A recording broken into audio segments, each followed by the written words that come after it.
ये जो मणिपुर में जो दंगे शुरू हुए तो उसी दौरान में मैसूर में एक बूढ़ा हाथी मर गया था जिसका नाम बलराम था।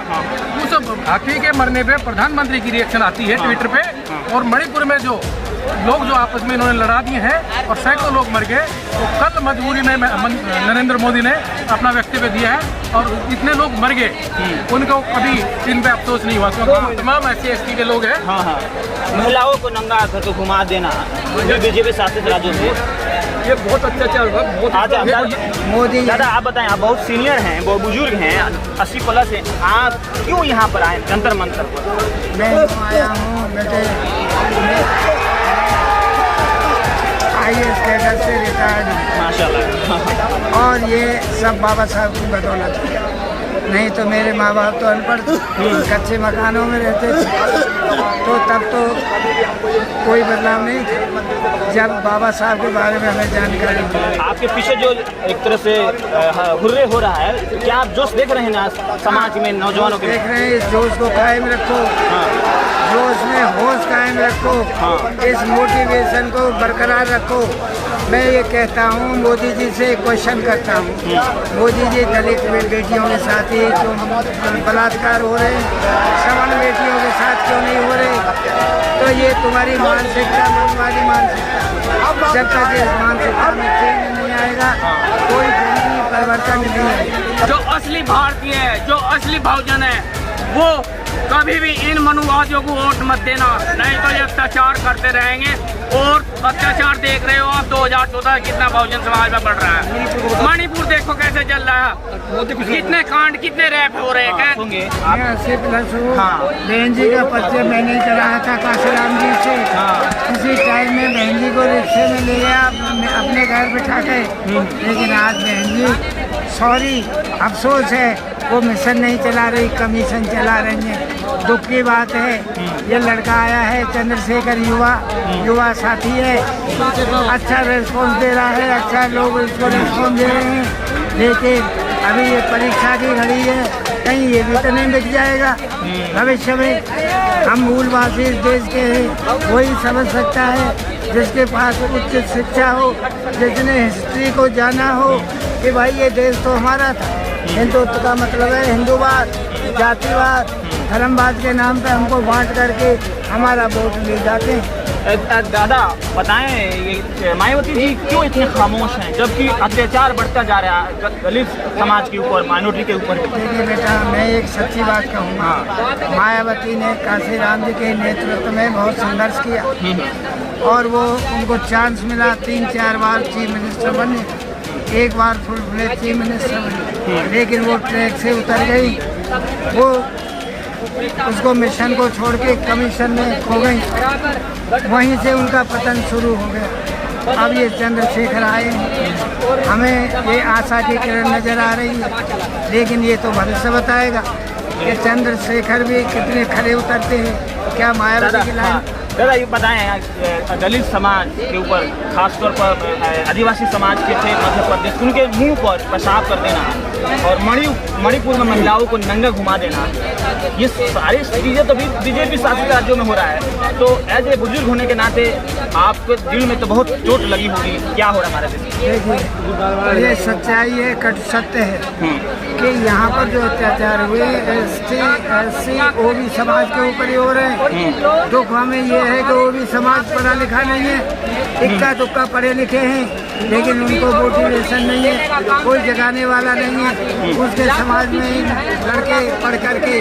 उच्च शिक्षा पाके बाबा साहब के बारे में जानकारी हासिल करके उनके मिशन को पढ़ के अगर उनको जगाने का काम करें तो कोई ताकत नहीं कि ये देश के अंदर कोई भगोड़े, ये बाहर से आए आर्य लोग हमारे पे शासन कर सकते। ये सब हमारे विदेशी लोग हैं, चाहे मोदी हो, योगी हो, कोई भी हो, जो सेंटर में बैठा है, ये बात है, ये हमारे वोट की वजह से बैठा है और हमारा वोट अगर जागरूक हो जाए तो मोदी उल्टा धराशायी हो जाएगा। 24 में कुछ बदलाव देख रहे हैं आप? 24 में लग तो रहा है, लेकिन मोदी इतना एक्सपर्ट है राजनीति का, भारत हासिल है, वो हमारे नेताओं को बांट देता है और डिवाइड एंड रूल जो अंग्रेजों की पॉलिसी थी उस पर काम करता है और थोड़े लोगों को बहुजन में बदल देता है।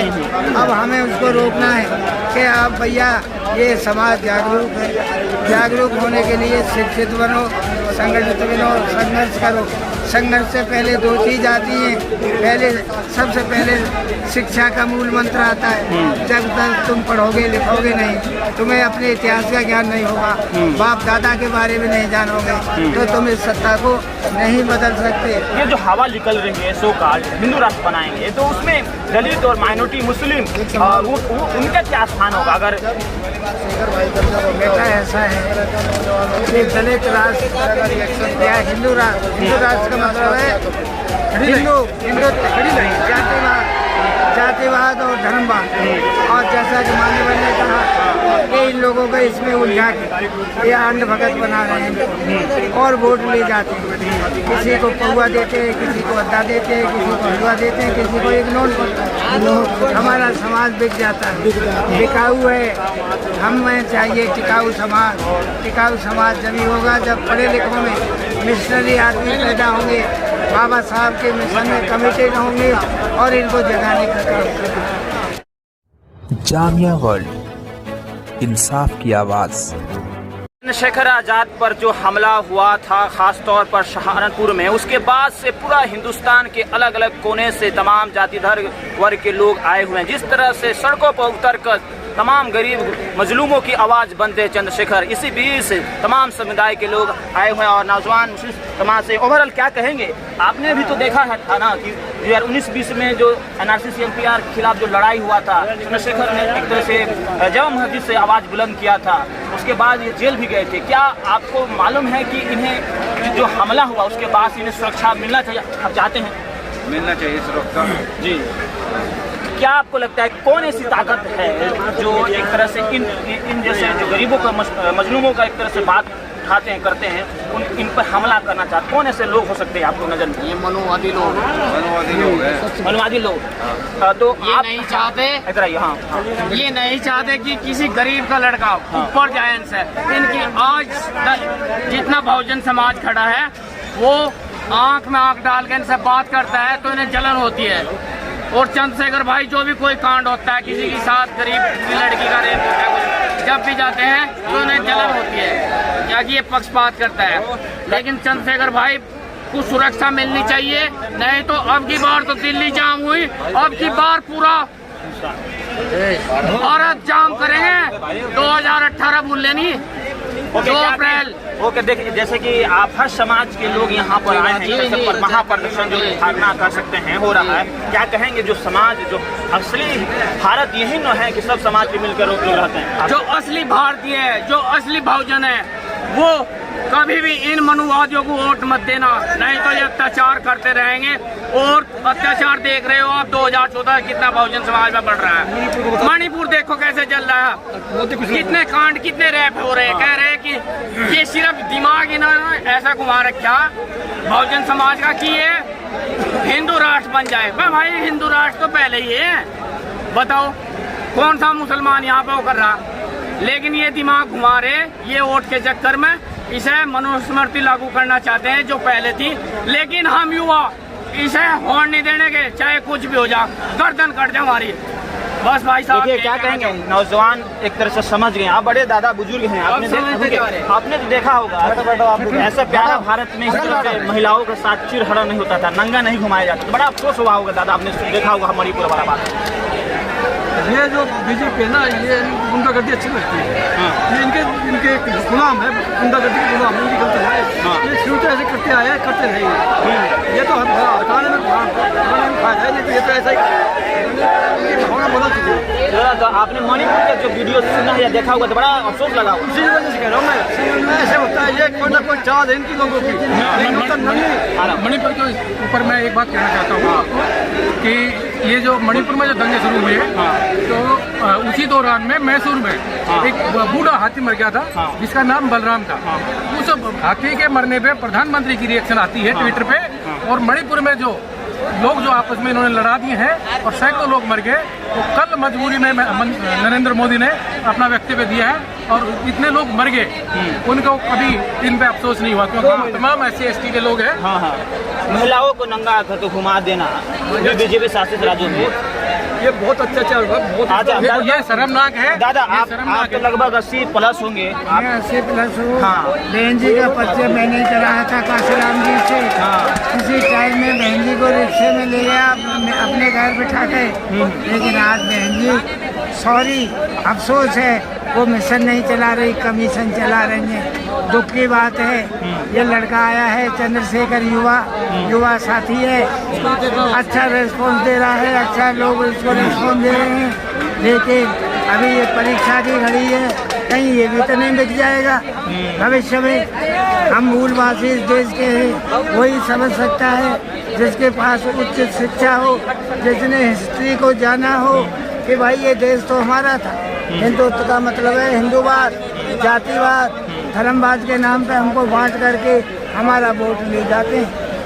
दादा बताएं ये मायावती जी क्यों इतने खामोश हैं जबकि अत्याचार बढ़ता जा रहा है दलित समाज के ऊपर, माइनॉरिटी के ऊपर? देखिए बेटा, मैं एक सच्ची बात कहूँगा, मायावती ने काशीराम जी के नेतृत्व में बहुत संघर्ष किया और वो उनको चांस मिला, 3-4 बार चीफ मिनिस्टर बने, एक बार फुल फ्लेज चीफ मिनिस्टर बने, लेकिन वो ट्रैक से उतर गई।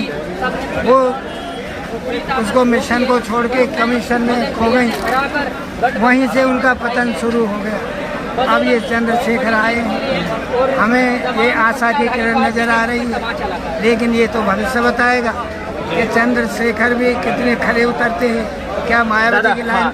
दादा ये बताएं दलित समाज के ऊपर खासतौर पर आदिवासी समाज के थे मध्य प्रदेश, उनके मुंह पर पेशाब कर देना और मणिपुर में महिलाओं को नंगा घुमा देना, ये सारी चीज़ें तो बीजेपी शासित राज्यों में हो रहा है। तो एज ए बुजुर्ग होने के नाते आपके दिल में तो बहुत चोट लगी होगी, क्या हो रहा हमारे देश में? देखिए, ये सच्चाई है, कट सत्य है कि यहाँ पर जो अत्याचार हुए SC OB समाज के ऊपर ही हो रहे हैं। दुख हमें ये है कि OB समाज पढ़ा लिखा नहीं है, इक्का दुक्का पढ़े लिखे हैं, लेकिन उनको मोटिवेशन नहीं है, कोई जगाने वाला नहीं है। उसके समाज में लड़के पढ़ करके उच्च शिक्षा पाके बाबा साहब के बारे में जानकारी हासिल करके उनके मिशन को पढ़ के अगर उनको जगाने का काम करें तो कोई ताकत नहीं कि ये देश के अंदर कोई भगोड़े ये बाहर से आए आर्य लोग हमारे पे शासन कर सकते। ये सब हमारे विदेशी लोग हैं, चाहे मोदी हो, योगी हो, कोई भी हो, जो सेंटर में बैठा है, जिनकी बात है ये हमारे वोट की वजह से बैठा है। हमारा वोट अगर जागरूक हो जाए तो मोदी उल्टा धराशायी हो जाएगा। 24 में कुछ बदलाव देख रहे हैं? 24 में लग तो रहा है, लेकिन मोदी इतना एक्सपर्ट है राजनीति का, भारत हासिल है, वो हमारे नेताओं को बांट देता है और डिवाइड एंड रूल जो अंग्रेजों की पॉलिसी थी उस पर काम करता है और थोड़े लोगों को बहुजन में बदल देता है। अब हमें उसको रोकना है कि आप भैया ये समाज जागरूक है, जागरूक होने के लिए शिक्षित बनो, संगठित बनो, संघर्ष करो। संघर्ष से पहले 2 चीज़ आती हैं, सबसे पहले शिक्षा का मूल मंत्र आता है। जब तक तुम पढ़ोगे लिखोगे नहीं, तुम्हें अपने इतिहास का ज्ञान नहीं होगा, बाप दादा के बारे में नहीं जानोगे, तो तुम इस सत्ता को नहीं बदल सकते। मोदी दादा आप बताएं, आप बहुत सीनियर हैं, बहुत बुजुर्ग हैं, 80+ हैं, आप क्यों यहाँ पर आए जंतर मंतर पर? मैं आया हूँ बेटे, IAS कैडर से रिटायर्ड हूँ माशाल्लाह। और ये सब बाबा साहब की बदौलत है, नहीं तो मेरे माँ बाप तो अनपढ़ कच्चे मकानों में रहते थे, तो तब तो कोई बदलाव नहीं था। जब बाबा साहब के बारे में हमें जानकारी मिली, आपके पीछे जो एक तरह से हुर्रे हो रहा है, क्या आप जोश देख रहे हैं ना समाज में नौजवानों के? देख रहे हैं, इस जोश को कायम रखो। जो उसमें होश कायम रखो, इस मोटिवेशन को बरकरार रखो। मैं ये कहता हूँ, मोदी जी से क्वेश्चन करता हूँ, मोदी जी दलित बेटियों के साथ ही क्यों बलात्कार हो रहे हैं, सवर्ण बेटियों के साथ क्यों नहीं हो रहे? तो ये तुम्हारी मानसिकता मनवादी मानसिकता, जब तक इस मानसिकता में चेंज नहीं आएगा कोई जमीनी परिवर्तन नहीं आएगा। बहुत आपके साथी दादा मतलब के हैं। नहीं, आज ही मुलाकात हुई है इनसे, इन्होंने परिचय दिया। देखो, देश में हालात बहुत चिंताजनक है। ये जो 1990 के बाद से जो देश में जो है प्राइवेटाइजेशन जो शुरुआत हुई थी, उसके पीछे एक ही मकसद था, जो SC, ST, OBC और माइनॉरिटी के जो लोग हैं, जो कम शिक्षित लोग हैं, उनकी आर्थिक कमर तोड़ी जाए और इसलिए शिक्षा महंगी की जा रही है ताकि वो उनकी आने वाली पीढ़ियाँ शिक्षित ना हो सके। और जो शिक्षित नहीं होंगी तो ये लोग धार्मिक आस्था में जाएंगे, और ये धार्मिक आस्था में जाएंगे तो ये जो लोग जो है इनकी गुलामी करेंगे, आने वाली पीढ़ियाँ भी गुलाम बनेंगी। ये इसीलिए सारे षड्यंत्र इस्तेमाल कर रहे हैं, महंगाई बेलगाम कर रहे हैं, सरकारी स्कूलों को बंद कर रहे हैं। ये बहुजन को समझना पड़ेगा और इसके खिलाफ एकजुट होना पड़ेगा। जो चंद्रशेखर भाई ने एक मुहिम शुरू की है और उसमें लोग जुड़ रहे हैं और हम कामयाब होंगे। आपने तो पूरा एक तरह से प्रशासनिक तौर से देखा है चीज़ें को, सरकार की और ब्यूरोक्रेसी को देखा है। ये जो हवा निकल रही है सो कॉल्ड हिंदू राष्ट्र बनाएंगे, तो उसमें दलित और माइनॉरिटी मुस्लिम उनका क्या स्थान होगा? अगर बेटा ऐसा है कि दलित राष्ट्र या हिंदू राष्ट्र का मतलब है हिंदुत्व, जातिवाद और धर्मवाद। और जैसा कि माननीय ने कहा कि इन लोगों को इसमें उलझा के ये अंध भगत बना रहे हैं और वोट ले जाते हैं। किसी को पौवा देते हैं, किसी को अद्दा देते हैं, किसी को हलवा देते हैं, किसी को एक नोट। हमारा समाज बिक जाता है, बिकाऊ है। हमें चाहिए टिकाऊ समाज। टिकाऊ समाज जब ही होगा जब पढ़े लिखों में मिशनरी आदमी पैदा होंगे, बाबा साहब के मिशन में कमिटेड होंगे और इनको जगाने का काम करेंगे। चलिए, बहुत ही अच्छा लगा बड़े बुजुर्गों की साय तले किसी बात को, किसी मौजू को समझना काफ़ी एक तरह से देश हित में, समाज हित में होता है। तो तमाम बड़े बुजुर्ग जो समझ रहे हैं, चिंता मगन है कि आखिर हमला जो होती है दबे कुचले माइनॉरिटी हो, दलित हो, आदिवासी हो, OBC हो, उनके ऊपर। और जिस तरह से अभी जो प्रदर्शन एक तरह से महारैली है उसमें चंद्रशेखर आज़ाद के लिए एक तरह से खासा सुरक्षा की मांग हो रही है। बहरहाल आने वाला समय 2024 बहुत ही देश के लिए इम्पोर्टेंट है। एक तरह जामिया वर्ल्ड साथ में पब्लिक